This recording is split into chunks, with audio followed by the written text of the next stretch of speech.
Pernah nggak sih? Anda penasaran kenapa harga kamar hotel itu bisa naik turun seenaknya? Hari ini, kita akan bongkar tuntas ilmu di baliknya.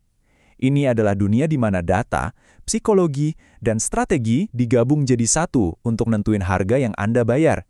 Dan kita akan ungkap semua rahasianya. Pasti pernah kan ngalamin ini, lagi ngecek harga kamar buat liburan akhir pekan, besoknya pas dicek lagi, harganya udah beda. Itu semua bukan kebetulan loh. Ada sebuah sistem super canggih yang bekerja di belakang layar, dan di sini kita akan kupas tuntas cara kerjanya. Nah, sistem ini punya nama keren, manajemen pendapatan hotel. Intinya sih simple, ini adalah seni dan ilmu untuk menjual kamar yang pas ke pelanggan yang pas, di waktu dan harga yang paling pas, lewat channel yang paling pas juga. Tujuannya, tentu saja, memaksimalkan pendapatan. Oke, mari kita bedah prosesnya satu persatu. Ini dia, 6 langkah kunci yang bakal nunjukin ke Anda gimana hotel mengubah data mentah menjadi keuntungan maksimal. Hal pertama yang harus kita pahami, ini bukan proses yang sekali jalan langsung selesai. Anggap aja, ini kayak siklus yang gak ada putusnya, yang terus-menerus makan data buat bikin keputusan yang lebih cerdas lagi dan lagi. Semuanya berawal dari data, entah itu data penjualan dari masa lalu atau data tren pasar saat ini. Data ini dianalisis untuk memprediksi permintaan di masa depan, yang kemudian jadi dasar buat nentuin harga. Setelah strateginya jalan, hasilnya dianalisis lagi, apakah berhasil, apa yang bisa dipelajari, terus siklus ini muter lagi, dan setiap putaran jadi makin pinter. Nah, sekarang kita masuk ke fondasinya nih. Sebelum bisa ngomongin harga, hotel harus kenal dulu siapa pelanggan mereka. Kenapa? Karena beda jenis pelanggan, beda banget cara mereka pesan kamar, dan kerelaan mereka buat bayar. Nah, disinilah kuncinya. Coba deh kita lihat perbedaannya.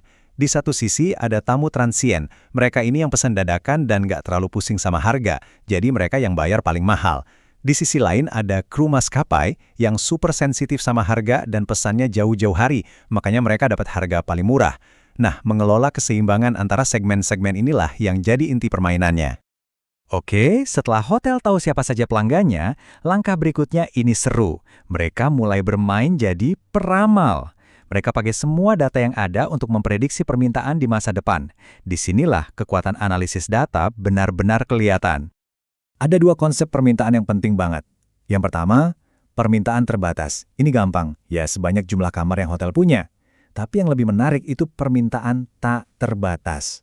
Coba bayangin deh, kalau hotel Anda punya kamar tak terbatas, berapa banyak sih orang yang sebenarnya mau nginep? Kalau angka ini jauh lebih besar dari kamar yang Anda punya, itu sinyal lampu hijau buat naikin harga. Oke, kita sampai di bagian puncaknya, dagingnya nih. Dengan semua data dan prediksi yang udah dipegang, gimana caranya hotel nentuin harga finalnya? Disinilah ilmu ekonomi ketemu sama strategi bisnis yang cerdik. Kunci dari semua strategi harga itu ada di konsep ekonomi ini, elastisitas harga. Gampangnya gini deh, ini tuh cara ngukur seberapa baper atau sensitifnya Anda sebagai pelanggan sama perubahan harga. Kalau harga naik dikit, Anda bakal langsung cari hotel lain nggak? Jawabannya itu penting banget. Jadi ada dua jenis permintaan. Permintaan elastis, itu artinya pelanggan sensitif banget. Harga naik dikit aja, mereka bisa langsung kabur. Contohnya, turis yang budgetnya terbatas. Sebaliknya, permintaan inelastis, itu berarti pelanggan cenderung kebal sama harga. Coba pikirin malam tahun baru di kota besar. Harga kamar bisa naik gila-gilaan, tapi tetap aja ludes terjual kan? Perhitungannya mungkin rumit, tapi hasilnya itu sebuah angka, contohnya 2. Angka di atas 1 kayak gini ngasih tahu hotel kalau permintaannya itu elastis. Artinya, pelanggan gampang banget pindah ke lain hati. Jadi kalau mau naikin harga harus hati-hati banget karena bisa jadi bumerang. Jadi, strategi harga ini soal menyeimbangkan. Di satu sisi, hotel perlu mengisi kamar dari jauh-jauh hari dengan tamu low yield yang ngasih kepastian pendapatan. Tapi di sisi lain, mereka juga harus nyisain beberapa kamar buat tamu high yield yang bayar mahal dan biasanya pesan di menit-menit terakhir. Ini adalah pertaruhan yang sudah diperhitungkan dengan matang. Tentu saja, manajer hotel nggak melakukan semua perhitungan rumit ini pakai kalkulator ya. Mereka punya gudang senjata teknologi canggih untuk mengotomatisasi dan mengoptimalkan seluruh proses ini. Biar gampang, bayanginnya gini. PMS itu jantung operasional harian hotel.